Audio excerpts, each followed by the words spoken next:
Welcome Between the Lines, girls hoops on this Monday night with my man Coach B talking championship basketball. Coach Championship, as we're going to have the 2A state champion, Team How? How Lady Lions. How Lions, folks. I'm telling you, we took care of business. Everybody had the Delt Lady Pirates to win it. How said, wait a minute, this is our year, baby. So, Coach, it's a privilege to have this team on here, man. A 2A team that took care of business. Van Nuys knocked off Dell. These two teams knocked off and played in the championship. And they knocked off Van Nuys. I got a chance to watch this game. A really good game, really coached team. Really great athletes on this team. And, people always talk about 6A basketball. They talk about 6A, 4A, Coach, you in 4A. Us 4A, us 5A, and 2A, we don't get as much love as you guys. But there's great basketball there. As you can see, as we have this coach on, he's going to have two young ladies with him that's, one's a softball star that played basketball, and the other was a basketball, star that's going to go play college basketball, and the other one's going to play college softball. So there's great athletes in the 2A classes, some of the small classes, but everybody want to talk about 6A. I bet you if we bring on Coach, he ain't going to talk about how many movements he's getting. Those girls are from the hometown. And that's what makes it important, because some of the girls been with him probably since they were in kindergarten, and he's watched them grow, and they watched it, they watched the team grow. So I think it's gonna be pretty cool bringing them on. This is our second team that we've had on. We had the Carl Albert Lady Titans on that won state in 5A. Now we got the How Lady Lions coming on. That's the 2A state champion. Coach, before we bring them on, any words you want to say about them, though? Because I know you kind of know Coach pretty good. Yeah, you can always count on Coach Brown's squad to play hard, and he doesn't back down from competition. He's played in tough tournaments. His kids are always well coached. He's always got elite scorers that know their role, and year in, year out, they are a team in 2A. I don't know how long Coach Brown's been there, but been a while. Got a chance to know him during transplant a little bit more. Great guy. And I can see where his players absolutely play hard for him, because he does coach hard. He coaches well, and his teams are, I'm telling you what, fundamentally sound. And so I don't care what class you talk about. If Hal's coming in the building, you better be ready to go, because I can tell you what, they're going to get after you. No, that's what it's all about, Coach. That's why I said we got him on the show, because they are part of our championship coaches that we talk to in teams. So he's going to have two young ladies on him. So we'll let them introduce themselves and let Coach talk about the roll to the goal ball and him bringing the goal ball home. I think they even got a special guest tonight, a really, really special guest that's gonna help them talk about what their goals were and help them got that goal. So we're gonna whistle them in. We're not gonna buzz them in. We're gonna whistle them in like they got a foul. Here we go. What's up, ladies? What's up, Coach? Hey, what's up? What's up? You guys gotta bring a little enthusiasm. It's past my bedtime. Y'all gotta keep me up, man, because I will fall asleep. I know you two young ladies had a softball game, and so before we get started, so tell us y'all's names and a little bit about yourselves. Okay. I'm Slatey Jo. I'm a senior. Like you said, I'm gonna go play college basketball at Southeastern in Durant. Very excited about that. Congrats. Yeah. I'm Kadynce Delt. I'm a senior.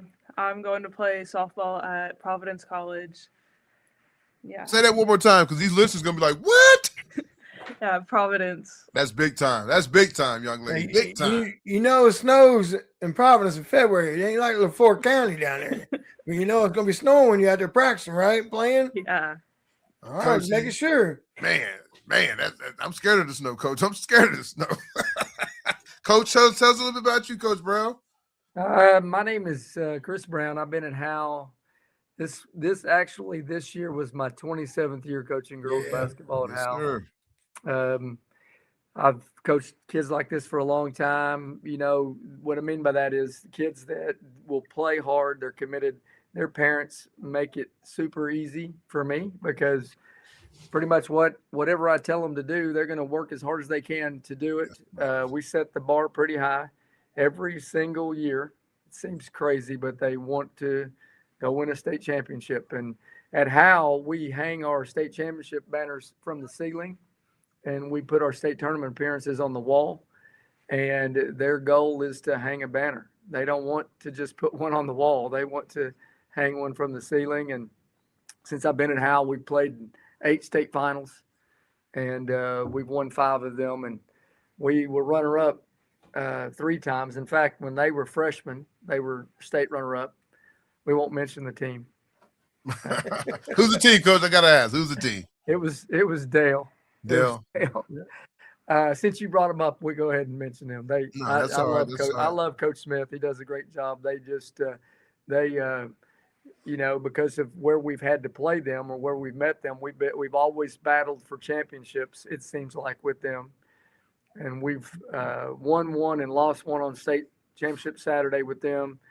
But they love the competition from teams like that. They bring out the best in us, and that's at the beginning of the year, we knew that we would have to compete against them to win it. Like I said, they wanted that was their goal at the beginning of the year. They said it. I just put that stamp of approval. All right, if you want to do that, then this is what we'll get. This is what it takes. So, Coach, I know Dale had a problem with one of the teams. I think it's the team that you knocked off to maybe get there. Is it Fairview? Yeah, we actually played Fairview in the state semifinals. So, that's a team that's knocked off Dale twice this year, and you guys took care of business. Like I said, Van Nuys knocked off Dale. I watched that game, and it came down to the wire. They lost the first round of the playoffs. So, the championship bracket. So, Dale's a team that I had penciled to win it all. Don't know much about 2A, and I will get educated tonight, have you on the show. But Dale's a team I got a chance to play in the Tournament of Champions. Not me, but my daughter's team. And got a chance to watch them play. And, man, with Skylar Anderson, a young lady that was at Carl Albert, and took her talents over to Dale. Then their big-time post, I think it's Dakota, is that her name? It's funny with her brother plays football for Carl Albert. So, we was hoping that she'll make the transition to come back to Carl Albert, be with her brother, but she stayed over there. 2 great players is going to go play college basketball, but it just tells you how tough 2A is because, after Dale goes and wins the Tournament of Champions, one of the first teams in a smaller class to win that tournament is big time. I know their boys have done it, but it was the girls' first time. So it just tells you right there how tough 2A is because Fairview, after they knocked off Dale, I had them probably pencil to win it. You guys came, not saying you snuck up on anybody, you just went and took care of business. And congratulations to you and your team and your ladies. Like I said, you're kind of accustomed to having a gold ball, so it seems like it happens like every 5 or 6 years. So there's nothing wrong with that, Coach. Ain't nothing wrong with that. You probably got them young babies out there in Howie right now, probably out there getting some jump stops in the gym, Coach. We got the gym open right now. If anybody, that's it. That's how you stay on top of the game. So, Coach, tell me, you got a lot of girls that's been there from, I don't see a lot of girls maybe transferring in. I don't know. But, nowadays everybody want to transfer in and come play. So do you have have you had a lot of these young girls since a young age? Well, so Slatey went to a K-8 school, which is in LaFleur County. It just goes to 8th grade. And so she came to us in 9th grade. Kadynce has been at Howe since probably 4th grade, 3rd grade, somewhere in there, 4th grade. And her sister won a state title with me in 2021. Actually, wait a minute. I'm going to shortchange her. She won one in 2019 and 2021. We were all shortchanged in COVID in 2020. That would have been a great year. And then they were state runner-up in 2022. So a lot of our kids, if you talk about one, they're in some way connected to others. And you said about 2A, our bracket was unbelievably balanced. In fact, I said before the state tournament, I don't think anybody liked their draw. I mean, they're looking at it like, oh my gosh, I got to play this team. I mean, Riverside is a team that competes in 3A and 4A all the time. They've got a really good basketball team, and that's who we drew in the first round, and we knew that would be a challenge. And then you talked about Fairview and their pressing style and the way they play. Their style is exactly what we generally play.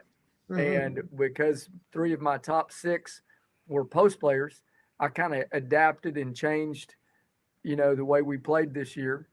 And they kind of facilitated that because even though they love the way we play, especially this one, she likes to play. And she's a run and jump person as well. But the way our post players, like I said, we kind of went to a 2-post attack and fit what we had. And so the bracket was super balanced, but we felt like we matched up pretty well with every team with our style of play.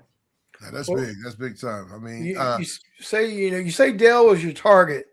I mean, you kind of figured you and Dell maybe in the finals. Well, What so happened? What was the locker room or what was the coaching mindset to your players? Dell's out, but doesn't mean that it's just our ring now. We gotta, because when you kind of gung ho looking for that one team that you think you're gonna have to face, and that team gets upset, you got to kind of regroup a little bit, don't you? To kind of say, hey, you know what? Somebody beat that team. yeah, so we were pretty fortunate in that. What I mean by uh, they've been number one for like 3 straight years. They're that speaks to their program and their players and their team. And we played them in the area final last year when we were the number 8 ranked team and they were number one. So when I say that they were preseason number one, the favorite, they obviously won the tournament champions.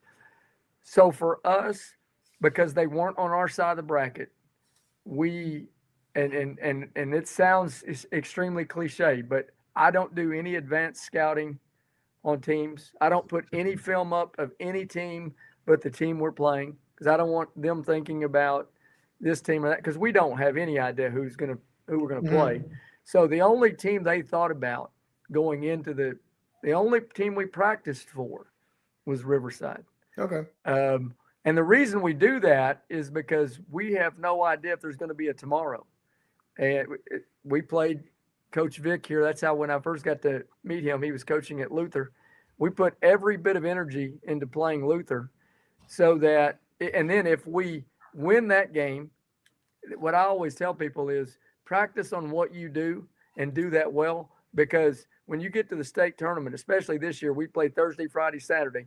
You don't have time to just change everything you do. Yeah. You just need to go do what you do and do that pretty well. And then you got a chance. And so we did, and here's the other benefit. You was talking about recalibrating.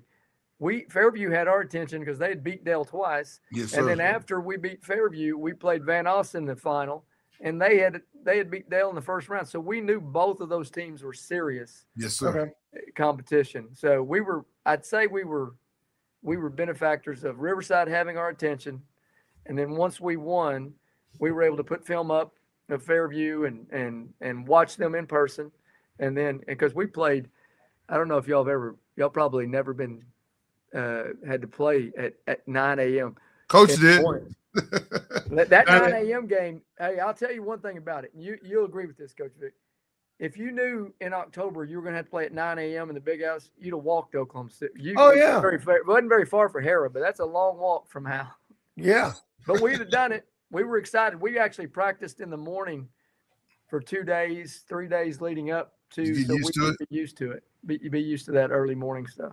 Well, Coach, I'm not a geography major, and so you're going to have to educate me a little bit where Hal's at. Well, you're almost Arkansas. Okay. If you would have to be driving, I don't know where, you drive through Howell to get to Heavener. So if you're driving from Poto south on Highway 59, you're going to go through Howell and you may not even realize you drove through it. The only thing that would be your signal is there's a sign that says Howell and it has all of our state championships on it, except for the last 3. We don't have the last 3 on there.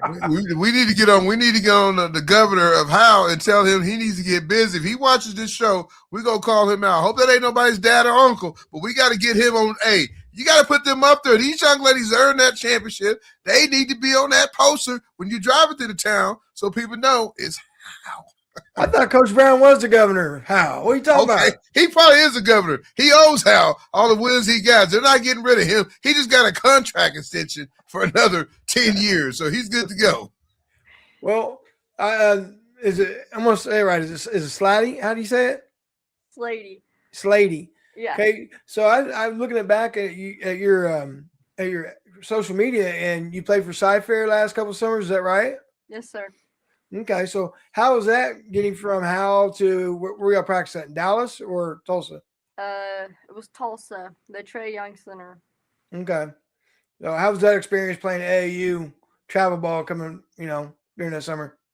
I always loved AAU, so I was always pumped for it and excited Because, I mean, AAU is tough. Like, you play everyone. Everyone's good at AAU. So that definitely made me better and getting, like, recognized through it and stuff. But mainly I just had fun playing with my teammates that I got to play with because I loved them. And we weren't it wasn't like a selfish AAU team. So, like, we just got to play freely and pass and everything. And so that was really fun.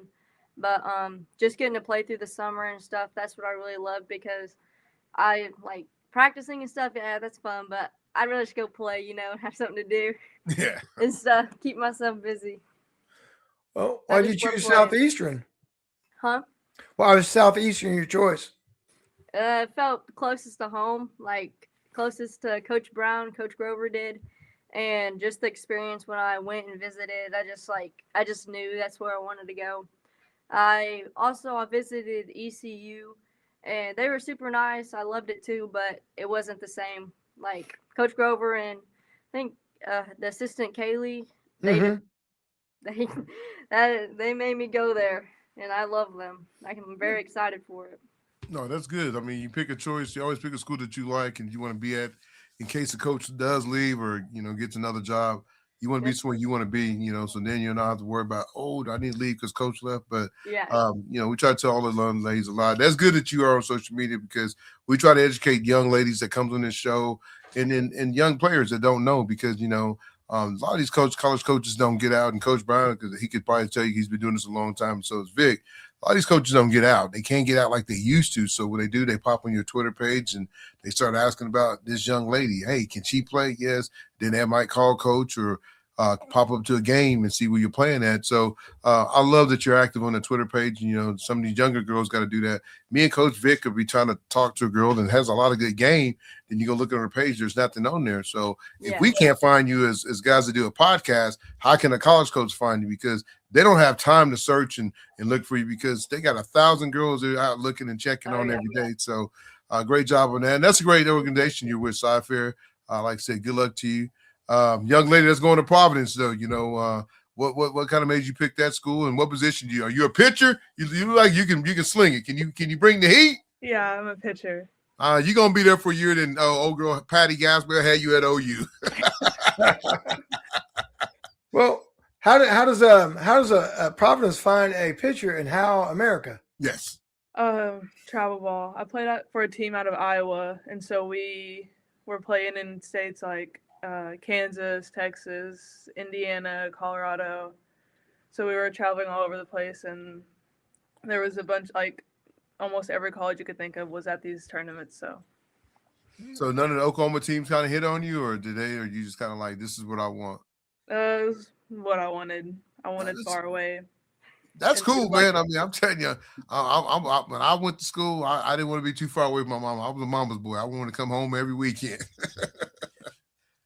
I'd bet that about her years ago, but she actually helped me in the fall, and we were sitting in there, and she's telling me her choices. I'm like, these choices are a long ways away from home, and she's like, that's what I want to do, and I'm like, good. And I was like you, I was like, she was originally committed to University of Minnesota, so the cold thing did not bother her at all. Like, I think she likes the cold. I think she wanted a school that had cold. She thinks so. I don't know. We'll see. Well, Coach Brown, you know what I like about your program is that, and maybe you know the number off the top of your head, but we always have that myth that if you play at a small school, I've been a small school my whole time, but if you play at a small school, nobody's going to find you. And I know with your program, that is absolutely not the case. Every year you've got young ladies signing to play college ball or just athletes that are continuing somewhere else, even like in softball. Do you have a number of how many kids that have left Howe in your time that have signed somewhere? We have we added this up last year on just the basketball side, and this is not even counting Kadynce, who could definitely play college basketball wherever she wanted to. But we have 20. We as of this year, we have 26 players since I've been here that's signed to play college basketball. And yeah, you're right. They will find you. Especially if you do what they've done, you got to kind of get out. When you're given that opportunity, we encourage them to, like when Slatey was coming, before she got here, before she ever even got to our school, we had, people had contacted us and said, do you know of any AAU organizations? And so the first one that she got in contact with, it helped her. The biggest thing which led her to where she is, she took a year off of playing because she knew that physically, when she came in as an eighth grader into ninth grade, she just wasn't strong enough to play at the level she needed to. So her parents asked, do we need to keep playing or do we need to get stronger? What do we need to do? And so I kind of gave them a plan. Physically, let's get stronger, and also skill development. So she spent that summer primarily working on, just think about that in essence, a kid who's willing to say, hey, I'm going to go against the grain here a little bit. I'm going to work physically. And she did that. I mean, I wish I could show you the difference, but she's so much stronger. She wanted to play college basketball. And coming from a K-8 school, you kind of have to have that vision of, because her K-8 school is very successful. It has nothing to do with what they do. But when you want to be a college athlete, you really got to dive into it physically, because it's a physical difference. And if you go and watch those kids play, I don't care if it's softball, if it's basketball, if it's football, and whatever it is, you'll see a difference in what a high school kid looks like versus a college athlete. So that number is as big as it is. And we're fortunate because I can just tell her or Kay, hey, this is what the formula is. Her sister played college basketball. So she had an idea. It's going to take, even though it's a different sport, it's the same thing. You got to physically be ready. Yep. Or you can't wait to get ready. You have to be ready when you get there. So that's kind of, you're right about them finding us. We have played in big time tournaments. We played just a few years ago. We played in the Tournament of Champions. We played the number 2 team in the nation. We played an unbelievable schedule. Just the idea of we'll take anybody on. I don't care what classification they are. We played in the past. We played Edmond Memorial. We've played Muskogee. We played Fort Smith Northside. We played Fort Smith Southside. Bishop Miege out of Kansas City. If you can name a high-profile team in the United States, there's a chance. We played Hamilton Heights, which was the national runner-up 2 years in a row. We just said, hey, just put us in there. We'll go do it. We'll play against them. It. And that's kind of the attitude we've had. And we played the number 2 player in the WNBA draft just a couple of years ago, and you can see a size difference. But that's the vision these kids had, because I know she was probably in the bleachers that night watching some of those kids and her sister compete against great players. So that's just been her vision. Like, she's able to see, hey, my sister did this, and her sister was a great role model for her as far as work ethic and having a vision of, I want to be an athlete at that level. So that's where they get it from. Coach, you've done a great job, with this program that you had for over, 20-some years, putting out great players year in, year out.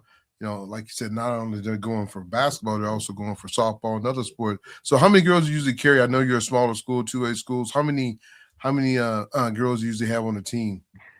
This number is going to blow you away. We have 28 players. Wow. That's good. I mean, I have 8 players.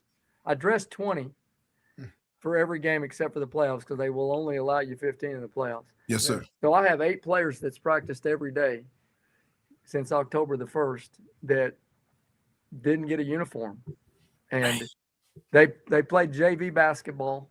I mean, if you watched us practice, you would see that most of the time they're all actively engaged one way or the other. And when we get to January, February, we definitely have to spend more time with our top 7, 8, 9 kids. But even then, when they're going against these kids, what I'll do is 3 or 4 possessions, and I'll go, give me 5 more on defense. And then they're trying to kill each other to see which 5 gets on the floor. and I'm not exaggerating. They can tell you that's exactly the way it is. I don't say, you 5, come on. I might do that sometimes, but most of the time it's just give me 5 and whoever gets out there. And so it's just the way it is, and it creates that competition level, which it's hard to include all 28 of them, but I would say they all feel like they're included one way or the other. Well, you do a good job of playing those what I want to say bottom, but the next group.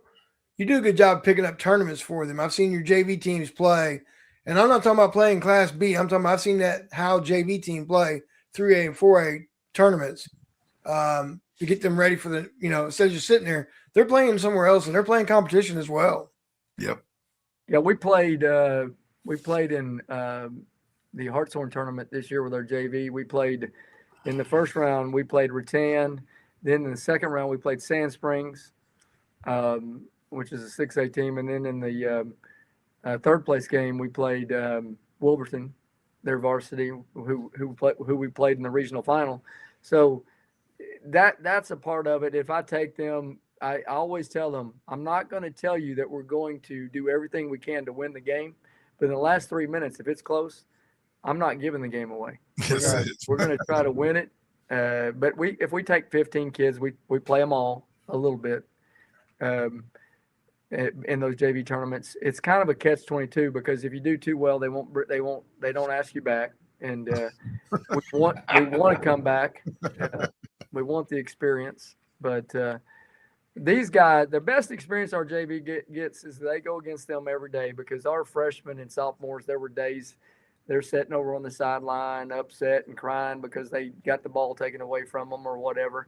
And I'll be like, you guys are going against all-state caliber players every day. There's nothing better than the education you're getting in practice.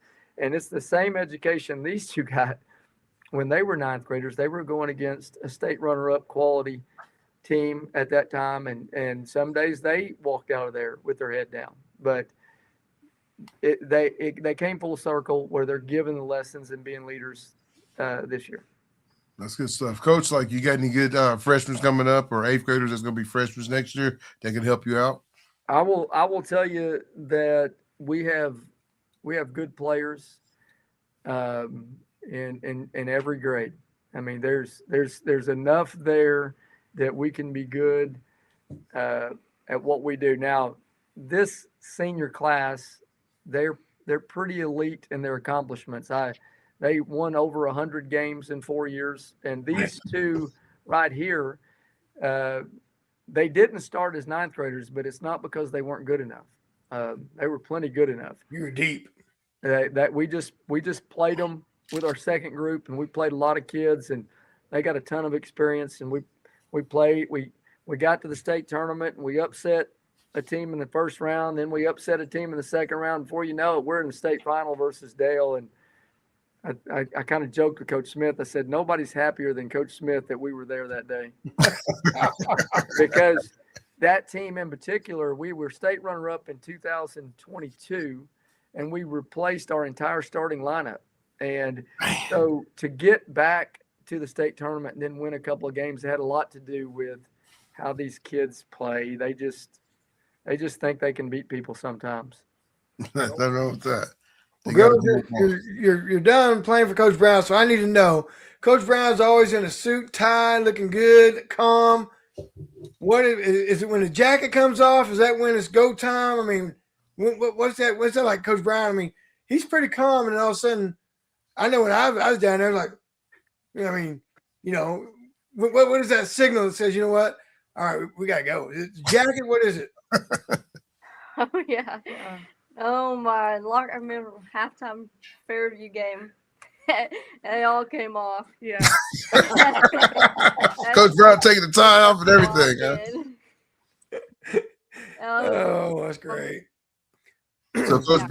So Coach Brown, like said, in the summertime, do you take them to teen camps, or do you hold a lot of camps for yourself and teams come watch you? It seems like you're a role model for a lot of up and coming high school coaches. It seems like you know what you're doing. It seems like you run a very good program. Like Coach V said, putting girls out each year. And I mean, if it's basketball or any other sport they play, it seems like you're doing a good job. It seems like you're great, not just a coach, but just a good father figure. I mean, it seems like all 28 those young ladies are like your daughter. So I was like, it seems like you got it going on over at Coach. I mean, over at House. So, do you spend a lot of time trying to help up and coming coaches get to where you're at? Yeah, we actually we give back as much as we can.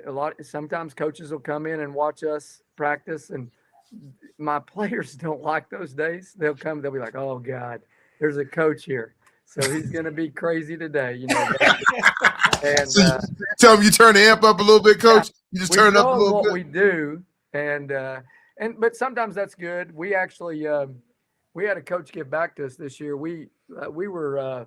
I felt like our identity needed a little bit of a shift, and I invited a Hall of Fame coach, Trey Booth. He coached at Red Oak. He coached the boys over there for years and won multiple state titles. I said, "Hey, listen, I know you got a great two-post offense. Will you come in and work with our kids?" And he said, "I will if you let me do a devotional with them." And I was like, and most coaches don't ask that. And I was like, no doubt. Come on. So he comes in and he works with our kids. Primarily, he works with them, but I definitely, I recorded it. I got to know what we were doing. But the biggest thing for them is he left them with a phrase. It's about life. It's every day when you get up, your mantra or your motto should be win the day. And they adopted that. And he came back multiple, 2 or 3 times to help us with this, because I would be like, "Hey, we've hit a snag here. Come show us." And he would show us something else. And there was probably a time or two where their head was about to blow up, because he's got 9 different things that he was doing, but we honed in on 3 or 4 that we were pretty good at. And but just the idea that he would come, it's exactly what you're talking about. He gave to me years ago. I went and watched him practice, and I was like, "Man, I love that." So then we've had people come and watch us, and yes, we go to team camps. Yes, we do summer leagues. I run one in LaFleur County, actually, both for the junior high and high school. And we have a ton of, state tournament teams in there every year. Broken Bow's in there. The Fort Smith teams are sometimes in there. We've got Red Oak and Spyro's in it every year. I mean, we got lots of good teams in there. But the influence from coaches, like I said, they were impacted by Coach Booth in the most positive way. And yes, it had something to do with basketball, but the biggest takeaway for them was the motto, win the day. And in fact, after we won the state championship, they wanted to FaceTime him. He doesn't have the technology on his phone to have FaceTime. So we had to send a video. In their video, they said we won the day, which is a tribute to him and his help. Good stuff. You got your rings picked out, girls? Y'all had the ring meeting yet? Our assistant coach he's like he loves that sort of thing. So he's probably got 9 different options right now for this guy. He'd played on a state runner-up team when he was in high school, and then he became my assistant about 4 years ago. So when we were state runner-up, he felt like in some way he's cursed. So this year there was nobody more nervous than our assistant. As we were 17 points ahead, and they charged all the way back, and we're only ahead by 2 with 2 or 3 minutes to go. He was the most nervous one. He quit keeping statistics. He just said, "Forget it." He just kind of went to. But then, as soon as the game was over, he's already, got diagrams of the state championship ring that he's showing them. So he'll take care of that. That's good stuff. What'd you think of the Coliseum, Coach? I was going to ask you.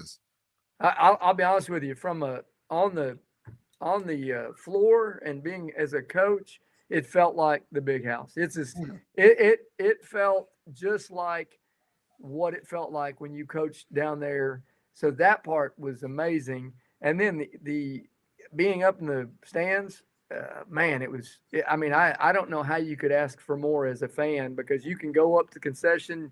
You can still see the games going on, and they're never going to get 6A and 5A out of the Coliseum now, buddy, because that 6A final between Norman and Mustang, the boys, was amazing. The Carl Albert finish was amazing. I mean, just the way the crowd was reacting, how loud it was. Our game was super loud. In our game, we had to play at 9, and then we played at 10 at UConn, and that was. I mean, we love UConn's gym. Yeah, I know. I experienced that. I know you love it. I experienced it that one year.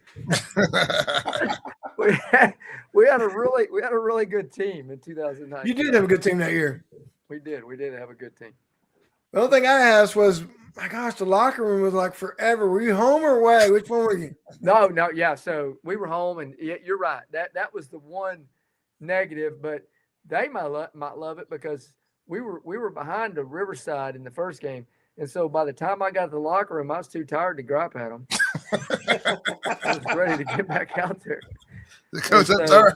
I need a bus ticket to get back. No, I was going to say the same thing about the arena. I thought it was, I got a chance to go watch a couple of games in there, watch Coach Vick's team and when Kadynce Douglas in the Broken Bow game. I thought it was in a bad seat in the house. I went and watched one of the A games too the first day. But I thought, like, you talk about being at the concession stand, and I felt like even being at the concession stands and sitting at the little bar area, you still could see the girl's face. You still could see him. And that's not even looking up at the big screen. You still could see him. So I thought they did a great job, OG&E, OSSA, and those guys who all put it on. I thought the broadcasting was pretty good. I know it's kind of tough sometimes when they're doing those games, and those girls might have long hair or they have a wild colored jersey on. It's kind of hard to see the numbers, but overall, I thought it was a great venue. Being his first year, I thought people loved it. I wish every game could be played there.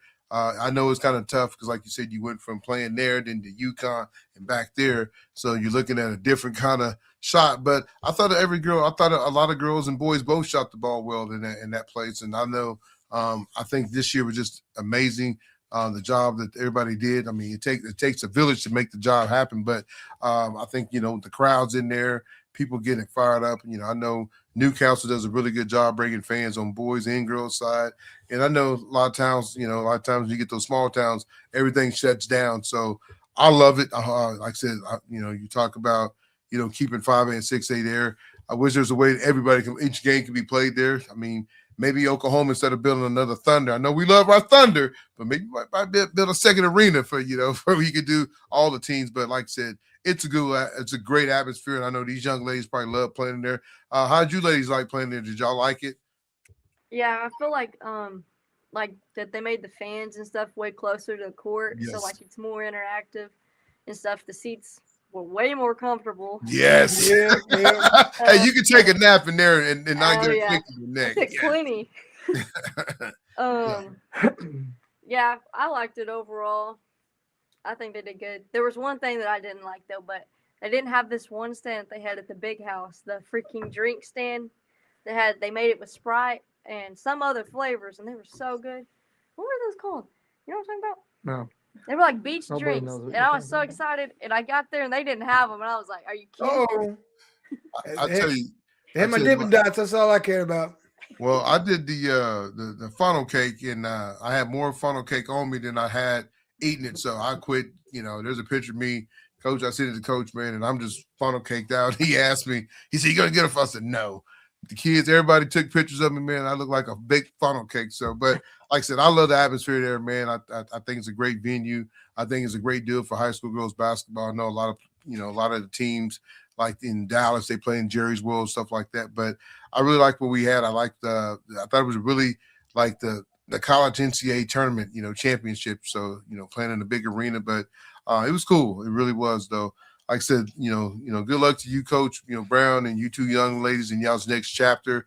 I think, you guys can write a book. I mean, just a great program and all. I know everybody talk about Dell basketball, but you got to put, Howe right there with Dell girls basketball, because you guys have done a lot, with this program, especially having a coach there for 20 years. Nowadays, a lot of coaches want to pack up and leave, but, you're dedicated to your school and, your players and in the town. I mean, you're probably the town hero and everybody knows you. When you walk, you probably can't walk into a place and nobody know who Coach Brown is, though. You probably ain't got to pay for a meal, Coach Brown. Tell the truth. We don't have any place to eat in Howard. So. Oh, we got to get I don't that pay at fixed. my house yet. I don't pay at my house, thank God. Yeah. But no, it's pretty neat being from Howe. These girls will be remembered forever. We have to. I don't know if I'm just a stat person, but we have every stat for every girl that's ever played basketball in the 5-on-5 era at Howe. We have the number 2 all-time scorer in Stephanie McGee. We have the number 3 all-time scorer in Jaylee Oglesby. And we're pretty proud of that. We play fast generally. Now this year we adapted a little bit the way we played for efficiency, but we like to get up and down the floor, so we play an exciting brand of basketball. I think that's what people want to watch. They don't want to. That's why the shot clock's such a big deal, and I'm so irritated. They won't listen. I've been on that committee, and I've told them for years. You need it. 2A has voted it in, but they are reluctant to put it in. So if OSS, I know they get a lot of crap, and I appreciate the OSSAA, but on this one thing, they need to put the shot clock in. And I don't know why Oklahoma, we always feel like we got to be last on everything. Yes, sir. Let's put it in. These kids, our kids played in a tournament when they were sophomores. We played in a tournament in Arkansas. We didn't even notice the shot clock. I mean, but where it helps is in the last 2 or 3 minutes. Let's say you're down 4 points. We've been watching NCAA tournament games. It's a 4-point game with 3 minutes to go. It's still anybody's game because they can't just go down there and hold the ball. Yeah, you can't just hold it. Yeah. And we were facing that against Fairview because in the state semifinal, we were down by 8 going into at the end of the third, and they're already spread out trying to hold the ball, and we're having to adapt. So I just think that the shot clock is something that Oklahoma's been. Y'all are 5A and 4A is going to get it. 2A needs it. Yes, sir. You can trade it changes the game. Yes, sir. You got to coach. Got to coach a little bit. That's you got to be ready and prepared for those things, and and that's what I think some people.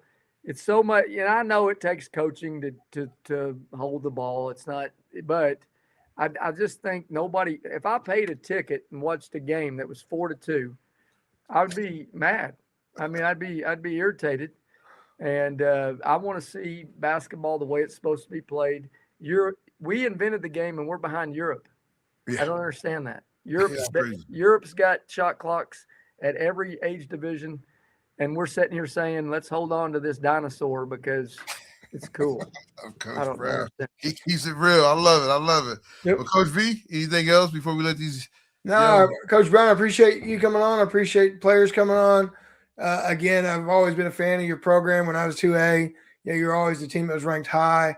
I do appreciate your devotion, Christ follower that you are. I know you share that with your girls. I appreciate the time when I was going through transplant. That time of Ogilvy and that group was praying for me and my family. So, again, I have much respect for you and your program, and your girls always play hard. I enjoy watching your team play. That's true. Thank you guys for having us on. We appreciate it. Thank you guys, man. Like I said, man, let everybody know and how about Between the Lines, girls hoops, man. Something that we're trying to do is keep building programs like this. It's always good to bring a team like you guys on, a 2A team that a lot of people might not know, but tonight, you get a chance to come on Between the Line Girls Hoops and talk about your program and talk about your great players that you have. 2 young ladies going to go start a new chapter, and you've been here for 20 years. I just think that's great, man. Like I said, having coming on the show and, and talking your testimony about us, what you done there with this program. Seems like I said, every 4 or 5 years, you're winning the gold ball. But if you can, Coach, bring that gold ball up close and let everybody see it real quick, though, if you don't mind. You need to show you need to show that gold ball off, man. You guys earned that, man. I mean, that's big time, man. Just to hold that ball up and say you're a state champion. I tell people all the time, it's cool winning the college, but these young ladies are always going to remember that gold ball when they come back into their 10-year reunion, and like you talked about, the banner hanging up, their picture hanging up. You can't take those memories away, Coach. You can't, because these girls started it. Granted, she might have came on in 8th grade, but she's still part of it. And then that's what it's all about, though, right there, man. I tell people all the time, man, college is cool, but winning that gold ball is exciting because, man, I'm telling you right now, when my daughter won her first one, I wasn't there in person. I was in South Dakota watching my son wrestle. But I'm telling you, as soon as she called me and we FaceTime each other, man, I started crying like a baby. I feel like I was there. But it's a great feeling, though, to see these 2 young ladies go out as seniors and win a gold ball. That's cool, man. You can't never, ever, nobody can never take that away from you, too. So congratulations, all 3 of you guys winning that gold ball. Did you clean it up? Hey, Tony, did you clean it up? Because Miss Joe Freeman I saw her picture. She had it in her hand. She had the bracket up on the I mean, on the charter bus back, Tony, I'll show you the picture I posted here. She had it like it was her trophy. And It she is her wasn't letting trophy, go of coach. it. She earned that trophy. She wasn't letting go of it on that bus ride home, wherever that bus ride was. Oh, I She held was, it the whole time. That's it.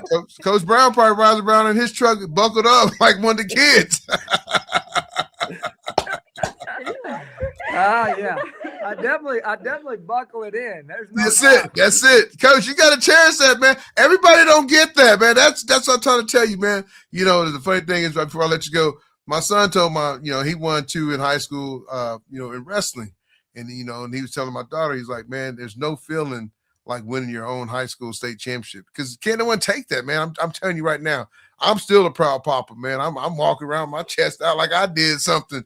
But, man, just these young ladies earn that, man. That comes from hard work. Hard work pays off. And it's probably like you guys. No one probably had you guys to win the tournament. He probably had Dell, Fairview and all them teams. Other teams win it. Like Carl Albert. No one gave Carl Albert a chance, and that's what I liked about their Cinderella story, kind of like you guys. No one gave you guys a chance to win. Yeah, they had you on there, but no one said, this is Dell, this is Fairview, because Fairview's already beat Dell twice. And then you knocked off, some good teams to win it. So that's what I said. Kudos to you and your team, man, because like I said, can't no one ever take that, man. That's big time. So you're a champion for a whole year, and it don't matter. You're a champion. It's always going to be in that banner. You two young ladies earned that. Like I said, good luck to you two in y'all's next journey, and good luck to you, Coach Brown, in the upcoming season. Thank you. Thank you. Thank thank you. you. Well, guys, we appreciate you, man. And like I said, Coach, a great team, man. Team Howe, man. It's just good stuff. The Lions, and like I said, he seems like a very I'm telling you right now, he needs to become a motivated speaker and go around and talk, because I'm telling you what, Coach Brown he's a special one. He's a Hall of Famer. He's a special coach, and like I said, I kind of knew him a little bit, but when I went through the transplant, he came up to me and shared it, prayed with me and stuff. And like I've known him forever. That's just the type of guy he is. You can just kind of tell he's that type of guy, Coach. It's not me, it's my team, my girls. It's all about his team. He coaches these girls. He probably coaches them hard, but at the end of the day, you can tell he's a father figure to all 28 girls, man. And that's big time. When you got 28 girls in the 2A program, and here we are a 5A program having 14 to 15 girls, it tells you a lot of girls want to come play for them. Granted, they're good or bad or not, they just want to be part of the team, part of the program, and say, hey, I'm part of this Howe basketball legacy that he has here. So big things, big shout out to him and his team, man. I don't think he's going nowhere tomorrow. Especially when you got girls coming back. He lose 2 great seniors right there. But you know what? Every one of those little girls are in that gym getting shots up to be just like these 2 champions. They want to call themselves state champions.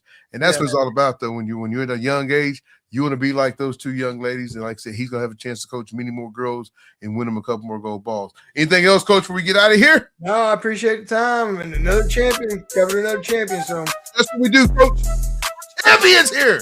No matter what class you in, 2A, 5A, 6A, 4A, 3A, whatever class, we're going to cover you. Between the Lines, Girls Hoops, me and Coach V. Yes, we changed the name. I got to get used to it, but we're still going to bring it like we're still Oklahoma High School Girls Basketball Between the Lines, but we changed it to Between the Lines, Girls Hoops. My man, Coach V, and myself, TJ. We'll catch you next time on another great episode, Between the Lines, Girls Hoops. See ya!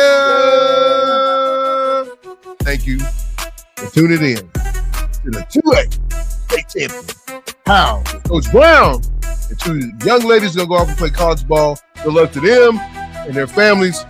Folks, we'll catch you next time. See ya!